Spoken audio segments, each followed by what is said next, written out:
Olha esse spot, galera, que aconteceu, mano. A gente tomou um tribet chove 220 blinds efetivo com as eyes na mão, velho. O cara chovou reto, velho. 220 blinds, 215 blinds efetivo.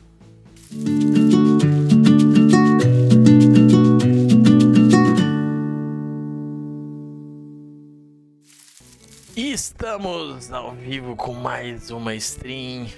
Hoje vamos fazer a nossa primeira review dos subs.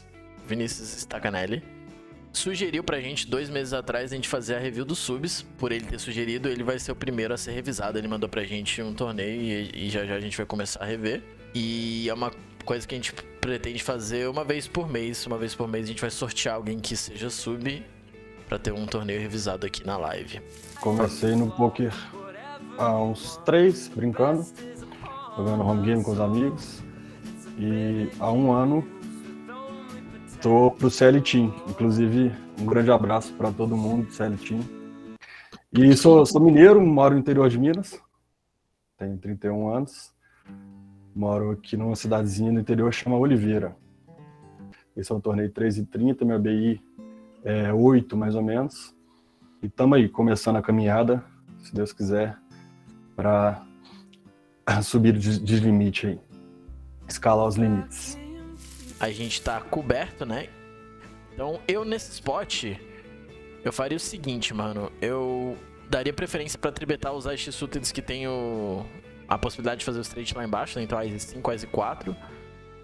E talvez um pouco mais de, tipo... Talvez um Ice 9, um Ice 10, né? Um pouco mais linear nesse sentido, agora que tá mais deep, assim. E o Ice 6, eu tenderia mais a jogar de call. Também teria uma pequena frequência de bet. Mas como a gente cobre o Big tem 93 blinds, né? Então, cobrindo o Big, eu tendo a jogar um pouco mais passivo nesse spot. Com esses Ice Suited, principalmente esses que já não performam tão bem no Tribet Pot quanto um Ice 5, por exemplo. Porque daí a gente tem a possibilidade de deixar o Big completar com 9-3 de espadas, por exemplo. Fazer um flush over flush.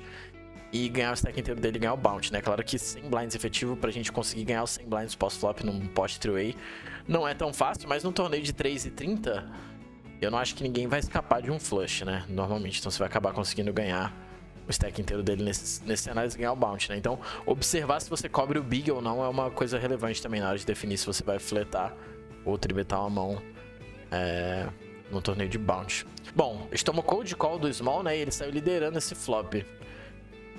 Aí você tem um combo que provavelmente no equilíbrio mixa raise e bluff, né? Você tem backdoor straight, backdoor flush. No 3,30, contra o cara que pagou outro bet fora de posição e saiu donkando esse flop, eu não me arriscaria a blefar com muita frequência. Então eu não faria isso, que seria uma jogada que aconteceria no equilíbrio. Dito isso, eu acho que você ainda consegue dar call aqui, mano. Tem 33 no poste, você tem que pagar 6. E você tem 3 pra straight e 3 pro nut flush, né? Qualquer 4 ou 8 te dão 2 pontas, qualquer espada te dá flush draw. E o Ice muitas vezes é um out, né? Às vezes esse cara tá liderando uma mão como 10-10 ou dama-dama ou... Ice Vala Suited aí contra o Ice Vala Suited, o Ice não é um out. Esse cara tá fletando Dama Valete Suited, par de 8, etc. Então, não é um float super lucrativo, mas eu acho que você ainda consegue pagar esses 7 blinds pelas odds que você tem em posição, mano. Ice 2 Suited. Bet flop. Flop monotone fora de posição 3-way. É uma situação que, na teoria, a gente tem que estar bastante check. No torneio de 3,30, contra o field mais fraco de forma geral, eu acho que você pode se betar bastante aqui, vai ser bem de boa, mano. Não espero ser pressionado muito, tipo, tomar muito raise bluff. E eu não espero, um dos principais pontos que a gente quer checar tanto também, é o quanto o nosso range de check fica vulnerável, né? Primeiro que a gente não tem uma vantagem de range, né, nesses boards. Uma vantagem de range de nuts necessariamente, 3-way aqui. Quando... cara que fleta muita mão suited, né? O Big completa muita mão suited, que vai fazer flush e tal. Então a nossa equidade não é tão grande. E além disso, a gente não tem vantagem de nuts, porque todo mundo tem muito flush, né? E aí, com isso, a gente quer se betar... a gente não pode se betar rei 6 de espadas, ou par de 6, né? E etc. Então a gente vai ter que dar check com bastante mão. E aí a gente também vai querer dar check com o nosso Ice 2, com flushes às vezes, com 2 pares às vezes, trincas às vezes.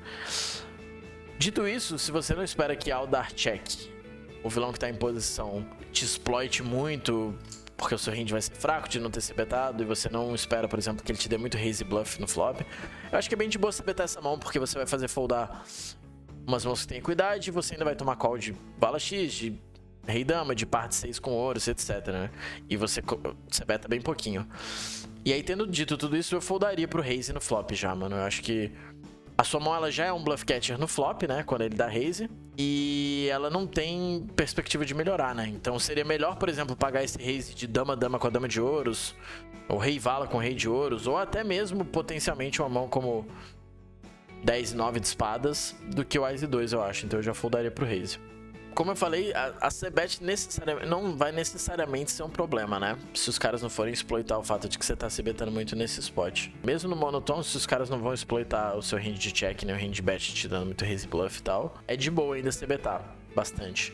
Se você sentir que é uma coisa que tá acontecendo no seu limite, que a galera tá dando muito esse raise, por exemplo, e etc, aí você já tem que começar a ter mais cuidado. E aí dá mais check. E aí com essa mão eu iria de puro check, né? No equilíbrio, a sua mão, eu acho que nunca se beta. Iria sempre de check no flop. Check call aqui, multiway com o nosso top pair e top kicker. Board bem confortável de jogar, né? Four-way aqui no Limpid Pot.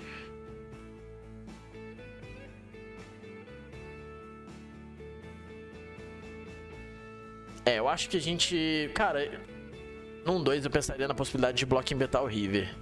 No 4, que o 5 segue, mano... Cara, eu acho que betar um blind é uma opção aqui, velho, na real. Porque o que vai acontecer?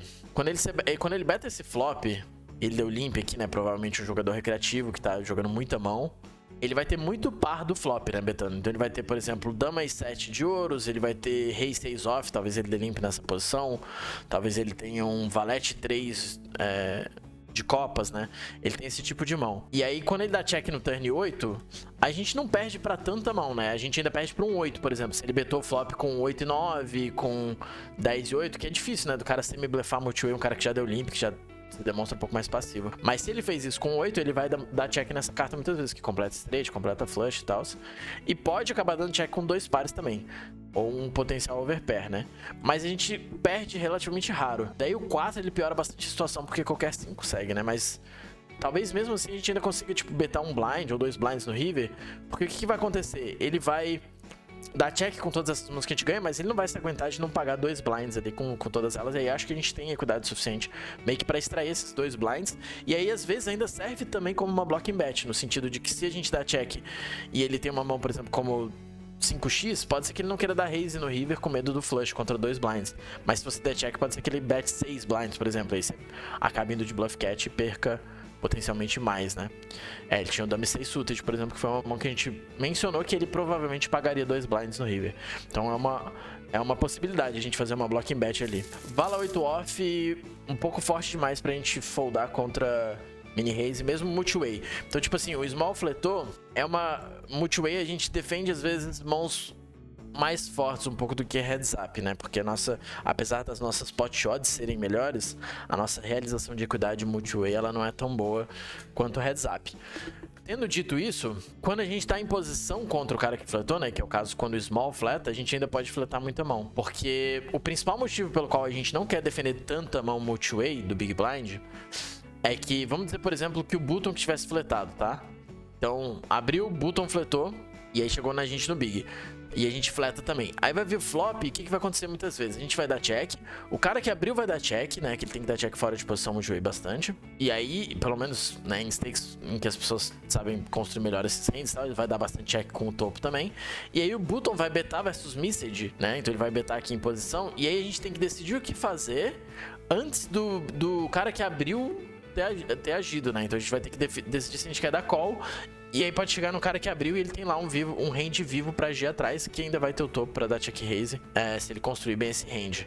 Isso piora muito a nossa realização de equidade. Agora, quando ele tá do small, a gente passa a ter posição relativa, né? Que é a gente passa a ser o último a agir depois do cara que vai betar no flop com maior frequência. Então vai ser check do small, check do big, o imposition aqui vai betar, e aí o small a gente vai ter que decidir o que fazer depois do small agir, né? A gente vai ver ele foldando, pagando, dando raise, e aí a gente vai decidir o que fazer fechando a action no flop, né? A gente vai ser o último a agir no flop depois desse bet do cara que abriu. Então isso faz com que quando o small que fleta, a gente pode defender muito mais mão pré-flop. 6 e 7 suited, vai ser um call. Check call no flop contra o size em alto. Eu iria de puro check call com essa mão. Pra gente dar check raise contra um size em alto em position ali, com um cara que abriu ainda pra agir. Na teoria, eu acho que a gente nem tem hand raise, mano, por causa do hand vivo desse cara aqui, né? A gente fleta tudo que continua e aí deixa ele dar check raise e tal. Na prática, como principalmente nesse ABI os caras vão se betar muito topo, a gente pode esperar que ele tenha bem mais de check fold, né? Então a gente pode se preocupar menos com ele. Ainda assim, esse flush draw, se a gente tá check raise aqui, a gente fica numa situação em que se a gente tomar chove, a gente tá bem indiferente, vai ter que foldar provavelmente, a gente tem muita equity negada, né? Então eu prefiro dar check raise com combo draws, né? Ou um 5x de espadas, por exemplo, que vai poder dar check raise e pagar um chove, ou... acho que é isso. E aí dar check raise blefando com uma mão que seja mais fácil de dar raise fold, né? Talvez uma mão como, por exemplo, Ás 5 off com Ás de espadas. Pode ser um combo ok, da gente transformar em blefe, né? Tem várias opções de mãos pra gente dar check raise blefe ali. No turn que completa o flush, principalmente torneio de 3,30, mano, eu consideraria já liderar esse turn de lead turn e chove river mesmo. Eu acho que vai frear muito o imposition, vai dar muito check atrás de rei dama. E eles vão ser muito passivos de forma geral, não vão blefar tanto essa carta. E aí eu acho que você perde muito EV, muito valor, porque ele vai dar check atrás de rei dama, mas ele não vai foldar, tá ligado? Em small stakes, regras gerais, né? A galera paga demais e é agressiva de menos, value beta de menos e tudo mais. Então, sempre que a gente puder pôr dinheiro no pote a gente mesmo quando tem uma mão forte é importante. Então eu construiria um range de donkey bet aqui e lideraria bastante a sua mão. Então donkey bet ou lead, né, que são sinônimos, é quando a gente não foi o agressor na street anterior e aí a gente fora de posição sai apostando, né? Então nesse caso a gente deu check call no flop e aí a gente sairia apostando no turn, fora de posição. Isso é uma donkey bet, um lead, né? E são coisas que não acontecem com muita frequência no nosso jogo. É raro ter um spot que na teoria a gente vê donkey bet, mas existem spots em que isso acontece. Quais são os spots em que isso acontece? Quando a carta que vem na próxima street, ela muda as equidades a nosso favor. Ou seja, quando a gente dá check call, vamos dizer que a gente tá jogando o heads up aqui, Big Blind versus Cutoff, e vem esse board, a gente dá check call no flop, e aí o turn dobra o 5, por exemplo. A dobra do 5 ela vai ser bem melhor pro Big Blind do que pro Cutoff, porque a gente tem muito mais 5x defendendo pré-flop, a gente vai dar check call com todos os 5x no flop, enquanto o vilão não necessariamente se beta, ou até pode se betar, mas vai ter pouco 5x de qualquer forma. Então a gente tem essa vantagem de trinca, né? A gente passa a estar na frente, as equidades mudam a nosso favor. Então é uma situação em que ele tem que dar muito check, né? E aí quando ele vai dar muito check em posição, faz sentido a gente construir um range de lead, né? Na teoria nunca vai fazer sentido a gente ter um range de lead quando a frequência de bet do imposition é muito alta. Então, se o vilão vai continuar betando muito, não tem por que você sair betando. Você vai sempre dar check, deixar ele betar pra você e aí deixar a action voltar em você e você decidir o que fazer, né? Ás e dama off... Eu acho que eu faria maior esses raises de isolada quando são 3 pessoas, porque a galera tá dando muito limp, né? Então parece uma galera realmente bem fraca, que tá jogando muita mão. Eu faria uns 8 blinds aqui, eu acho, mano. Porque é isso, ó. Você quer isolar, os caras não vão foldar, tá ligado? Você tem uma mão que joga muito bem heads up. Se você fizer tipo 9 ou 10 blinds aqui, deep, muitas vezes esse cara vai pagar e os dois vão foldar, ou esse cara folda, esse paga, esse folda, esse acaba isolando heads up, no pote mais ou menos do mesmo tamanho, né? Então você vai extrair bastante ficha, com uma mão que vai jogar bem melhor heads up, né? Aqui, for way, você vai ter que esperar acertar um Ás ou uma dama pra ganhar esse pote muitas vezes, tá ligado? Mas enquanto heads up não, ele vai errar o flop com muito mais frequência, vai poder se betar em posição baixinho. Então tem que ir testando essa questão do sizing isolada, né? Se tá acontecendo muito de todo mundo completar contra 6,5, tem que fazer maior.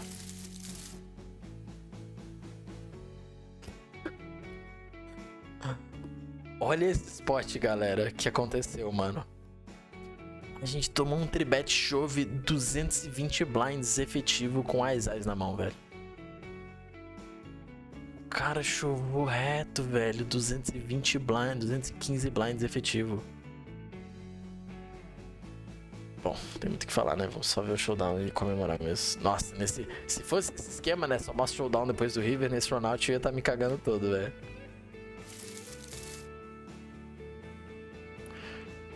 5-5, não sei se é uma mão muito boa pra gente isolar aqui multiway, mano. Eu acho que a gente precisa ter uns 7-7, talvez.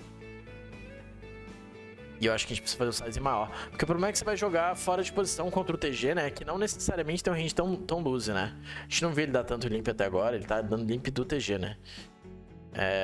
E ainda tem a chance de você tomar limp tribet, né? O que é ruim. Que acontece mais quando o cara limpa do TG do que de outras posições, inclusive. Então eu acho que eu esperaria ter um 7-7 pra isolar, provavelmente. E aí faria um size maior também. Faria pelo menos, fora de posição, faria pelo menos uns 6-7 blinds aqui.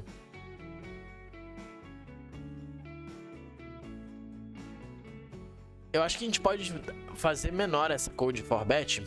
Porque qual que é a ideia aqui? Pensando no nosso range como um todo, né? Se a gente faz, por exemplo, 15, o button ele já não vai ter muito flat, né? Ele até pode ter uns flats, mas a gente até pode... quero fazer de um size que ele quase não flat, ele fique meio num push or fold, né? Qual que é o menor sizing que deixa ele num push or fold que a gente pode fazer? Porque daí, quando o TG acorda com uma mão, a gente perde menos ficha, né? Então 22,5 acaba gastando ficha a mais com a parte do nosso range que vai de cold for bet call contra o button, mas cold for bet fold contra o TG, né? Então, sei lá, Ice Dama Suited pode ser uma mão que entra nessa categoria. Ice Rei eu atolaria de qualquer forma, mas Ice Dama Suited, par de 10, né? São mãos que podem dar cold for bet aqui pra atolar contra o button e tem que foldar contra o TG. Então, eu faria algo como 15, 16, né? Algo por aí que, tipo, ele já não vai ter muito flat, mas a gente perde menos quando o TG acorda. Foi do caralho demais, velho. Muito obrigado, Pive. Mas, mano, que bom que você curtiu. Eu que agradeço, velho, porra. Além de ser um monstro joguinho, é uma pessoa incrível mesmo. Obrigado por ter compartilhado esse tempo com a gente aí. Valeu, mano. Você é muito fera, cara. Obrigado pelas palavras, tamo junto demais. Valeu, velho. Muito obrigado a todo mundo que esteve presente. E até a próxima. Até a próxima.